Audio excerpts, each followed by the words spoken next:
Hey everybody, welcome back to the channel. This is Rich. If you're new to the channel, thanks for clicking, and if you like what you see, hit the like button or possibly subscribe to my channel. It'll certainly help out with the algorithms to get my videos put out there for other people to see. So today we're going to be working on my 2022 Toyota Prius Prime.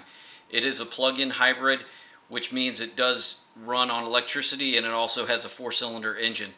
Right now it's got 30,000 miles, and so we're going to be completing the 30,000 mile maintenance. That includes the engine air filter, the cabin air filter, and then also we need to change the oil in the oil filter as well. So if you're interested in learning how to accomplish that, stick around because we're going to go ahead and get started.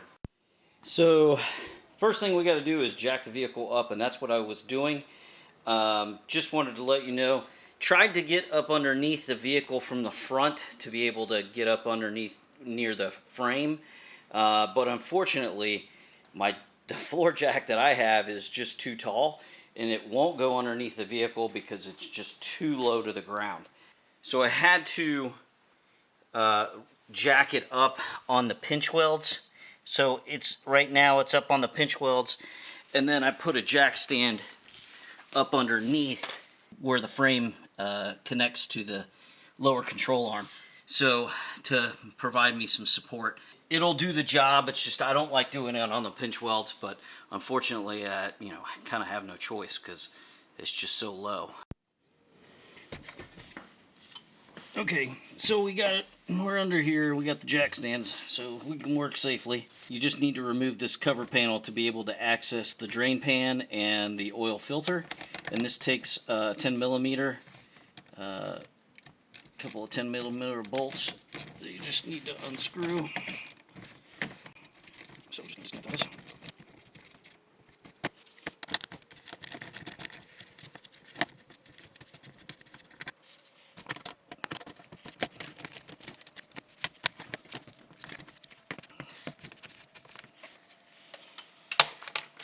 Set that aside.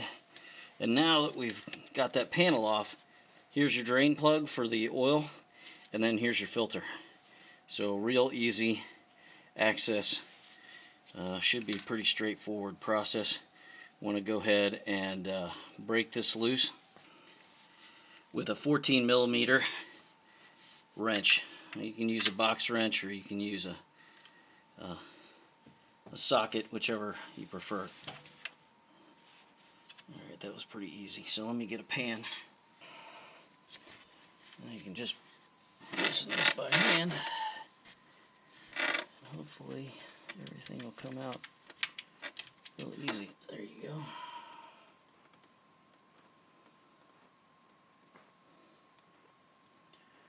And we'll just let that drain down. And then we'll take off the filter. Okay, we can put the drain plug back in.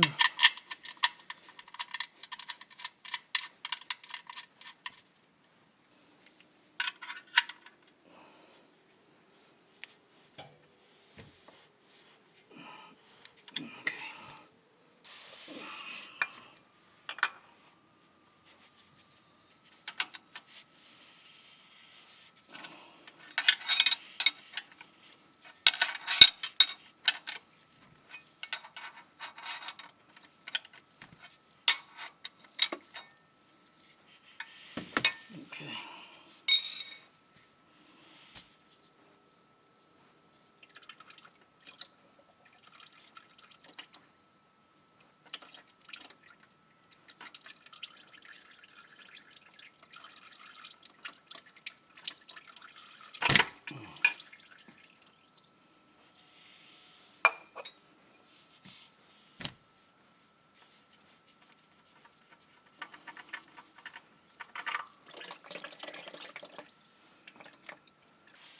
So we got the new filter, and I got a Wix brand. It's a 51394 is the part number.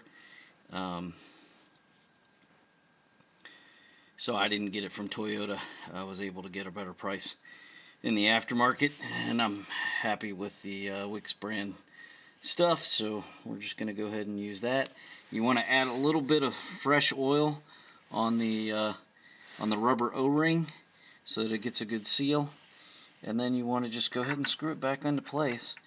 And then once the rubber mating surface touches the engine surface, you'll want to notice where you are with the sticker placement, because you want to rotate it once it touches the surface 3/4 of a turn from touching the surface of the motor. So right about there is it's touching, so I can use this as my guide.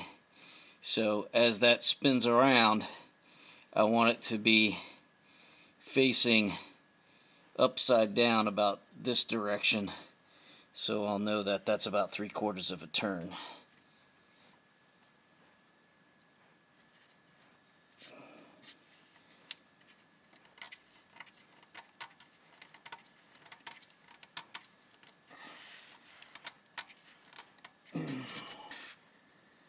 And that's just about right. You don't want it too tight. I'm going to try to get a little more leverage because my hands are kind of slippery right now.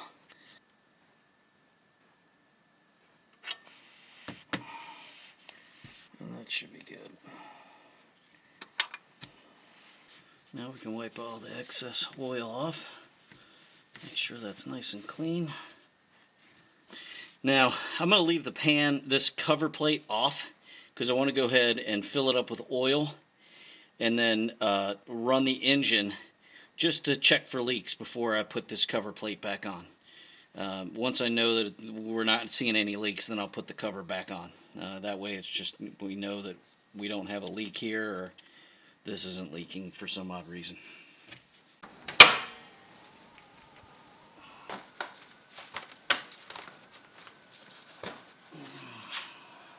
The capacity on these engines is 4.4 quarts. So I've got a 5-quart jug of 0W16 Mobil 1, and so we're just going to go ahead and dump approximately 4.5 quarts in here.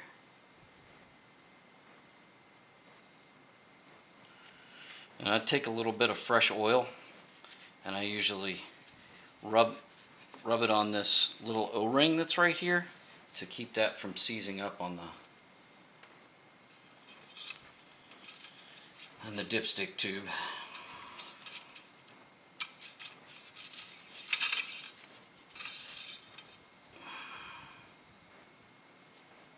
Okay, that's pretty good right there. Let's start the engine up and let it cycle through, because it's going to add, the oil's got to get through the oil filter, and that might drop down a little bit, so we might need to add a little bit more. But I want to go ahead and get it running to kind of check that out.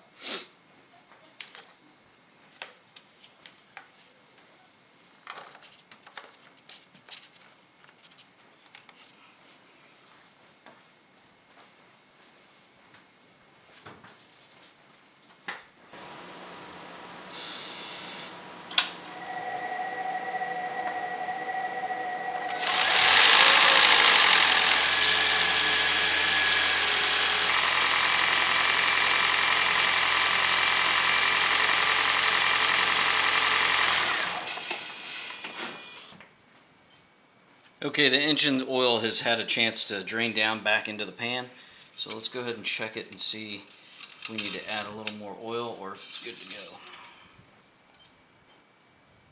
And I think we're looking pretty good. I mean,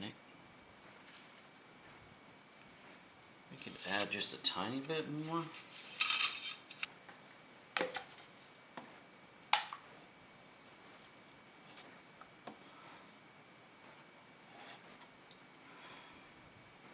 Okay, so we're back underneath the vehicle after we started the engine, and we just want to check and make sure we don't have any oil leaks before we put this cover plate back on, and I'm not seeing anything.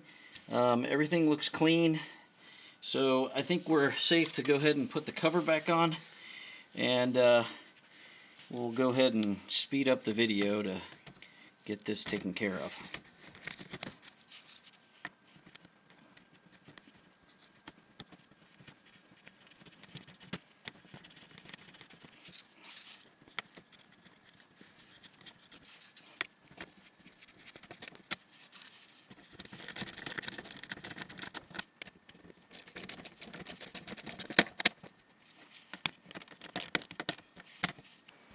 So while we're underneath the hood, I'm going to go ahead and replace the air filter to the engine.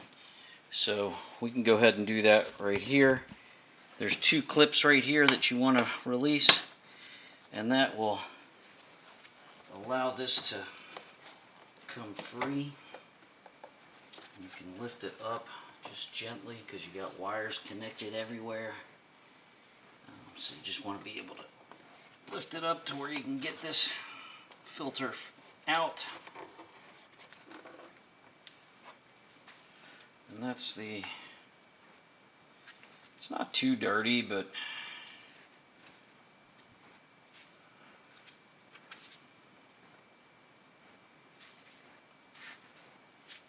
we got a new one, so we're going to go ahead and replace it. Original equipment is a Denso. Obviously it's Toyota's. This is the original one to the car. I was able to get an FVP one, and this is a P4 zeros, P0000, and I mean, it's just as good as the original. I think the original might have more fins in there. It's a little bit higher quality, but I think it'll do just fine. And cleaner it is, better off it'll be anyway. So we're just gonna replace it. Set that back down into place. There's two little loops that it gets hooked into right here, and then one in the back, and then you just clip this back into place, and that's done. That's all you got to do. I mean, there's nothing to an air filter. Doing this DIY is definitely worth the savings that you have. Put it back into place.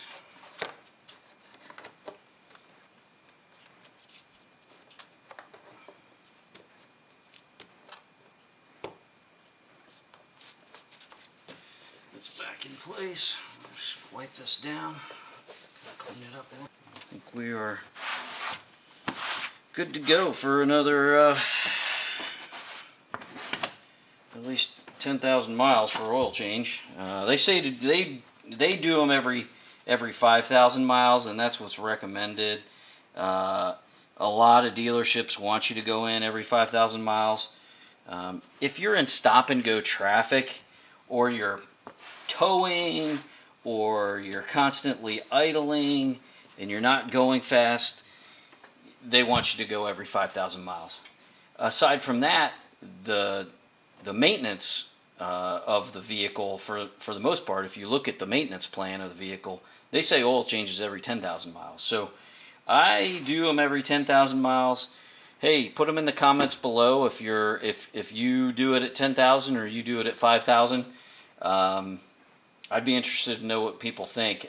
I've been doing all my Toyotas at 10,000 miles, and certainly I haven't had any issues with engine problems with Toyota. Obviously, Toyota is a really reliable vehicle.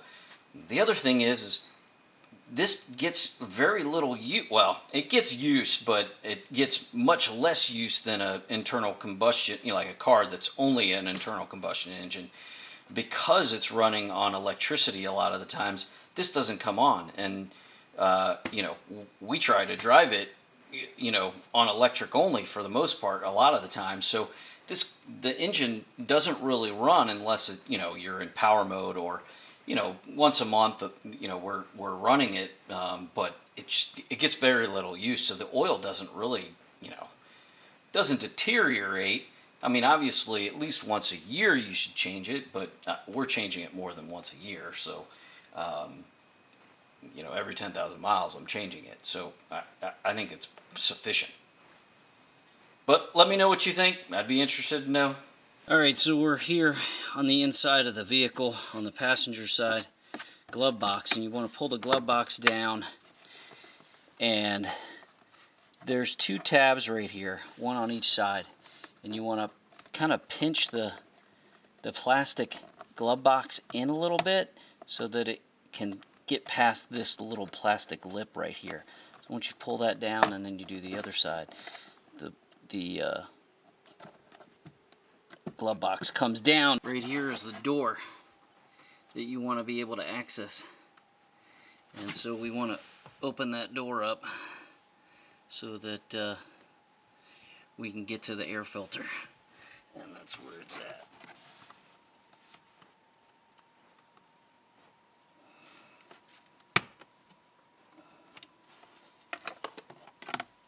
So just pop that loose and then you pull the filter out. And it comes right out of there. And there's the filter. The only thing you want to keep in mind is you want to make sure that the arrow facing up and the filter usually gives you a direction to which way the filter is supposed to be oriented. So let's grab the new one. So we've got this new one here by FVP as well, and this is part number 50322, and this is a replacement, and this is a charcoal filter so that it gets out the contaminants, but then it also gets out the keeps the odors away as well. So here's the airflow, and you want to make sure that that you got that oriented properly. So this says up.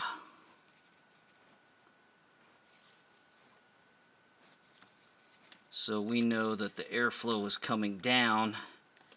So this one, even though it says airflow, the direction, you need to make sure that even though this says up, airflow is this direction because air's coming down on it. So you want it like that, which is interesting. So you gotta know which way the air is actually flowing. And the easiest way to do that is to look at the dirty contaminants on the old filter, and it'll tell you which way it's actually flowing. Okay, so now that we've got it installed properly, we can go ahead and slide it back in with it facing up.